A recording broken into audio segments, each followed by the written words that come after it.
I'm living in Texas. Everybody Yeah. goes to steakhouses, and it's like a fun place to go. And now that we can't go to steakhouses right now, we're going to teach you how to have steakhouse at your house.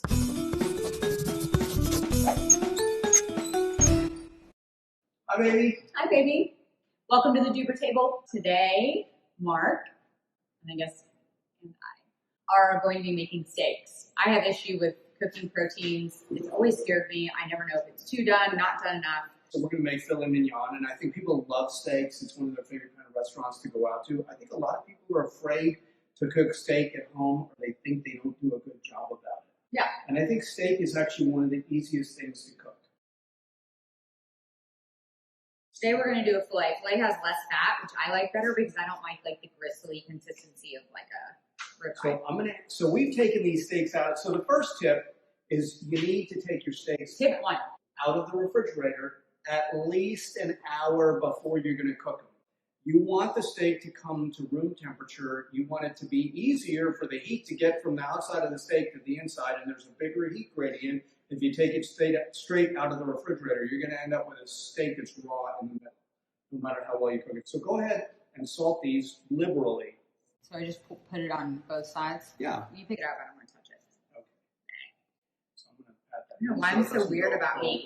Is that just me? Over. So, and you see she's putting a ton of salt on this. This is going to form a beautiful crust for your steak, and it's going to make the steak really have a steaky flavor. The second thing that a lot of people are afraid to do, but I promise you in the restaurant, they are salting the shit out of your steak. Yeah. And that's why you like it so much. So that's perfect. Okay. So these have been at room temperature. So you can see I have got this pan smoking hot. This is a cast iron pan. Whole pan's going to get hot. I think people have seen I have these towels hanging over the rail of my Maltini. I like to put them on the edge of the pan. We really don't need a lot of oil in here. Maybe just a tiny bit. Don't use olive oil for this. Olive oil has a very low smoke point. So we're going to put our steaks in there. Did you just lick your finger? I told you I like raw meat. I like tartare, and this would make great tartare. Yeah, but I licked my finger. Sue me. So gross. Sue me. So, next tip. Don't touch your steak. Let it sit there. Let it get a nice crust on it. Give it 5 minutes. Sit On there each 5 side? minutes. Yeah, I would. Yeah. Don't pick it up. Don't look at it. Don't move it. It's not going to stick. I am a one flipper kind of person. Flip the steak one time. Good to know. And we're going to come back in a few minutes and check it out. So while we're letting our first side go, why don't we talk about the other ingredients we have here? Let's do it. So we've got some garlic. We've got some thyme. Creme fraiche. What else you got? Some Dijon mustard, horseradish, prepared horseradish. I always have trouble figuring out which one it is. So this is, no, some of them are not. This one, I like this brand. And then we have red wine vinegar or Pinot Noir vinegar and grapeseed oil. And we're going to make a quick basic horseradish sauce out of some of this stuff. And we got salt and pepper again, and then we got a little butter. Let's go check out our steak. In about 4 or 5 minutes. Okay, so now you're going to flip it. We're going to go ahead and flip it. You see it's not sticking at all. Because you put it in a hot pan. Because we put it in a hot pan. So we flipped it over. You can see we have a beautiful crust that people love that they get from the steakhouse. And you can see how that salt is kind of crusted on there.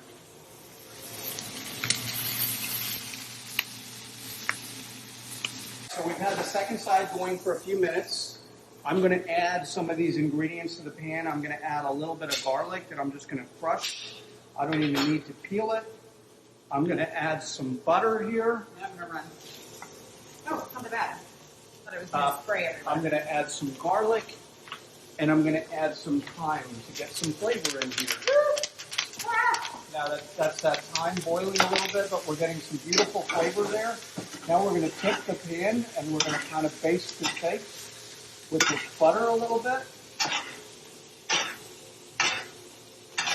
Your Mexican steaks don't mix. Smells beautiful.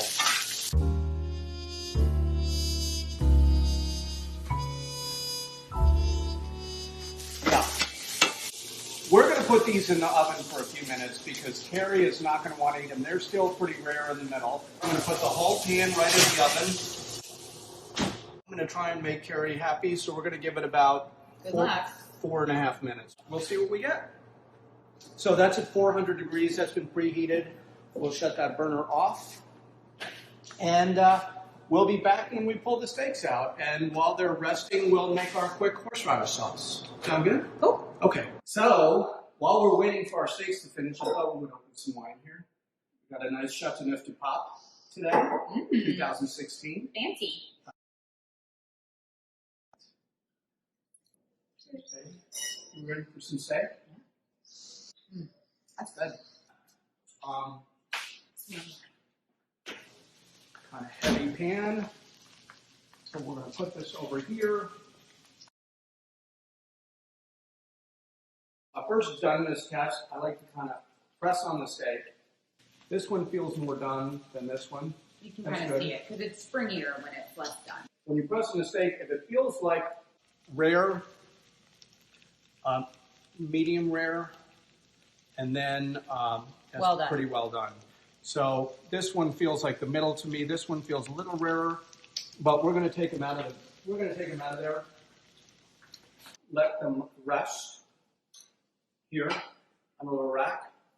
That's important. I'm going to let them rest for about 5 minutes. Yeah, so you don't want to take your steak out of the oven and just cut it right away. No, you don't. Because the juices will come out of the steak and it won't be as tasty. Yeah, it's going to continue to cook with carryover heat. So there, this pan was probably 600, 700, 800 degrees on the surface. Let's make our creme fraiche or our horseradish sauce. Okay, so I'm going to have you put a couple of big, healthy spoonfuls of that in there. Yeah, that's good. That's good. Take some Dijon mustard. This one's only going to fit in that one. Okay. So 2 tablespoons of Dijon mustard. And then we're going to take some prepared horseradish. And I like horseradish. So I will put so much again. Yeah. There we go. Yeah, well, that smells good. Let's put a little salt. You can always check it again later. You want any pepper in it? No, I don't like pepper. Okay. Well, maybe. So a little bit of vinegar. So, you can feel like you're at a steakhouse with your steak sauce, your horseradish steak sauce. And this is great with I'm prime going to go ahead and add a little pepper. It makes it prettier. This is great with prime rib, too. If you make a prime rib, this is how you make the horseradish sauce. And again, real quick recipe. You could look up a horseradish recipe. It's a lot more complicated. This is delicious. Between heavy cream and, what do you think? Perfect? Does it need anything? Okay. Perfect. Doctor? You don't want to do that? I'm the assistant. It's perfect. So there you go. That's kind of a perfectly cooked steak, I think. That's perfect for me, too. We're going to put that on our pan here, or plate, I mean. And we're going to put a little horseradish on there. Oops. Pull the Cary. I'll pull the Cary. Tried to rush it. It's perfect. And I'm going to eat this piece right here. Yummy. All right, guys. So that is filet mignon with horseradish cream. Cheers. Cheers.